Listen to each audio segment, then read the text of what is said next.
Hello everybody, my name is Derek. Welcome to today's video. It is Wednesday, the 13th day of February 2013. And within today's video, I'm going to go through a different segment to start off with. Why do you have faith in counterfeit money? The number 2 silver daily chart, the gold weekly chart. So therefore 2 charts, 2 markets, 1 time frame for each one. And this video is not safe from coarse language. It's another way of stating there will be some coarse language within this video. Okay. So why do you have faith in counterfeit money? I do realize that most people watching this video do not, hence the reason they are watching it. But if you were to go to people on the street, it will eliminate the word counterfeit and replace it with fiat. Why do you have faith in fiat money? And you'd be surprised with how many answers saying, fiat.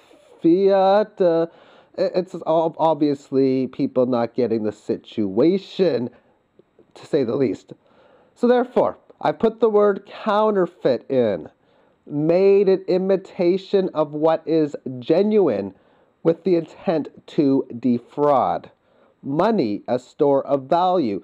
So the store of value made an imitation, and of course, what would be money that would be genuine? Well, obviously you can see some of it on the screen, and then you got the counterfeit of which that would be on the bottom. Quite frankly, it's definitely a bullshit way of running this thing. And you know what? There's a bad word, the whole bullshit thing, but quite frankly, I've heard so much about people talking about different bad words. Here's one right here. Faith. If this is not a bad word, I really don't know what is. Belief that does not rest on logical proof or material evidence. Another word is debt. That is an extremely bad word because it's 100% guaranteed to exist within the counterfeit money. Now, I don't know what it's going to take to get even a small percentage of the masses to understand this fraud and pretty much why we're fucked right now when we have that system guaranteed to cause debt.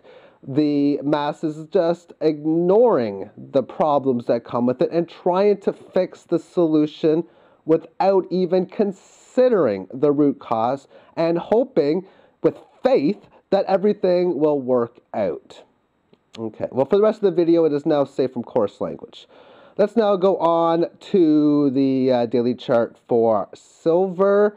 We're looking at within the QE infinity highs, where they announced that they're going to be adding or creating, which is something they do all the time, these fiat debt notes, thus increasing the supply, and therefore the price went down.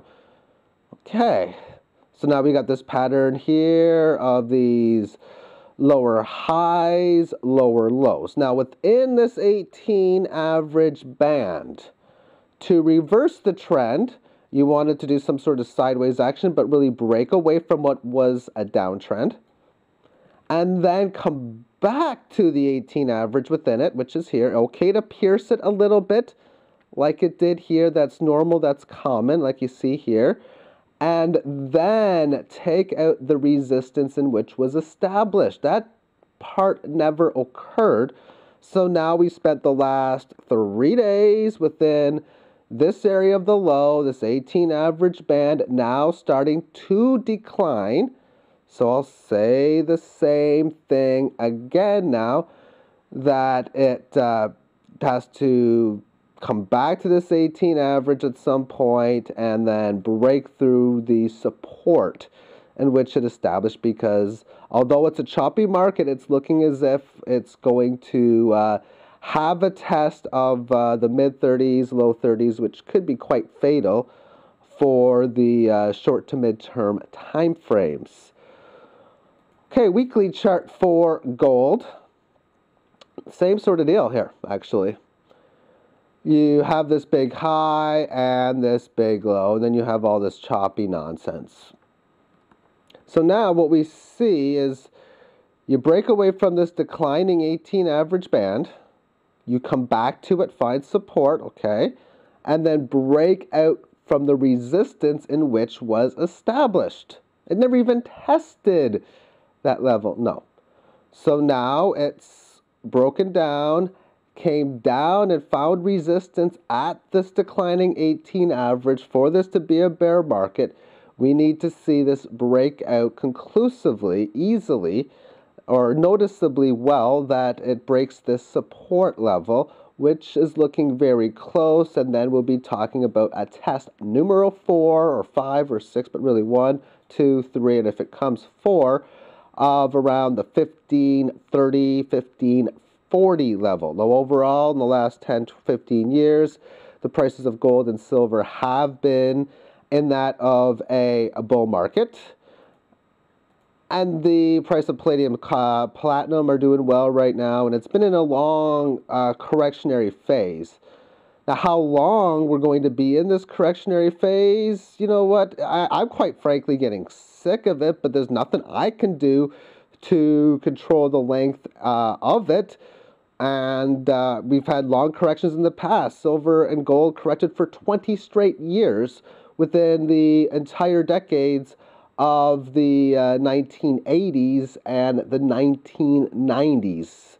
So long corrections can definitely be part of the game, but clearly for this thing to break out, and it is really a matter of time, a clear break above this high, which is located at around 1760. So thank you for tuning in, and I might do another video later on, may not, but for this morning, take care. Bye-bye.